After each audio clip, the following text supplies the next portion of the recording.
Once upon a time, in a realm beyond human understanding, there lived a fallen angel named Zozo. Cast out of heaven by God, Zozo roamed the shadows, filled with anger and bitterness. He longed to inflict pain on the living, preying on their deepest fears and insecurities. Legend has it that Zozo first revealed himself to the world through a young boy named Rolando in 1951. Roland was a curious boy who loved exploring the unknown. One day, he discovered a Ouija board in his attic. Fascinated, he decided to use it, hoping to contact the spirit of his recently deceased aunt. As he moved the planchette, the board spelled out a name, Zozo. At first, Roland thought he was speaking to his aunt, but soon the spirit's tone changed. It became sinister, telling Roland he would die soon. Terrified, Roland tried to stop using the board, but it was too late. Zozo had already taken hold of him. His behavior changed drastically, and strange things began to happen around the house. Objects moved on their own, and chilling whispers filled the air. Roland's family, desperate for help, called in priests to perform an exorcism.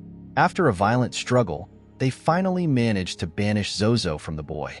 Years later, in 1972, in Los Angeles, a mother named Doris Blyther found herself facing the same malevolent entity. She was a single mother, struggling to raise her children. One day, out of curiosity and a desire to contact her deceased husband, Doris used a Ouija board. Once again, the name Zozo appeared. At first, she dismissed it as a coincidence, but soon strange and terrifying events began to unfold. Doris would wake up with bruises and scratches all over her body, and her children reported seeing shadowy figures lurking around their home. The presence of Zozo grew stronger each day, feeding off Doris's fear and sadness. He tormented her with visions of her deceased husband, only to twist them into horrifying nightmares. Desperate, Doris sought the help of paranormal investigators. They confirmed that her home was haunted by a dark entity. Despite their efforts, Zozo's grip on Doris remained unbroken. The family was forced to move, hoping to escape the demon's wrath. But Zozo, ever cruel and sadistic, followed them wherever they went, continuing his torment. Zozo's legacy of terror continued into the modern era. In 2012, in Tombstone, Nevada, a group of soldiers decided to play with a Ouija board during their downtime. As they asked questions, the board spelled out the name Zozo. One of the men, feeling a sudden coldness, became possessed by the entity. He tried to drive their car off the road, nearly causing a fatal accident before Zozo finally released him. In 2019, a YouTuber named Kyle Godfrey decided to document his attempt to contact Zozo. With his friends, he sat down with a Ouija board and began to ask questions. Almost immediately, strange occurrences began.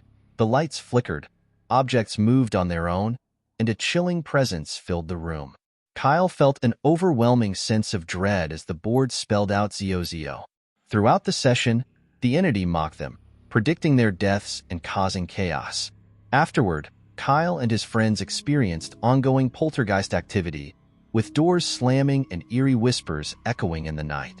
Despite trying to cleanse their home, Zozo's presence lingered, a reminder of the dangers of meddling with the unknown. From Roland Doe to Doris Blyther, and from soldiers in Nevada to modern YouTubers, Zozo's malevolent influence has spanned decades. Each encounter serves as a warning. Some spirits are better left undisturbed, and the Ouija board is a gateway to forces beyond our control. Zozo, the fallen angel, continues to prey on the fears of those who dare to summon him, leaving a trail of terror in his wake.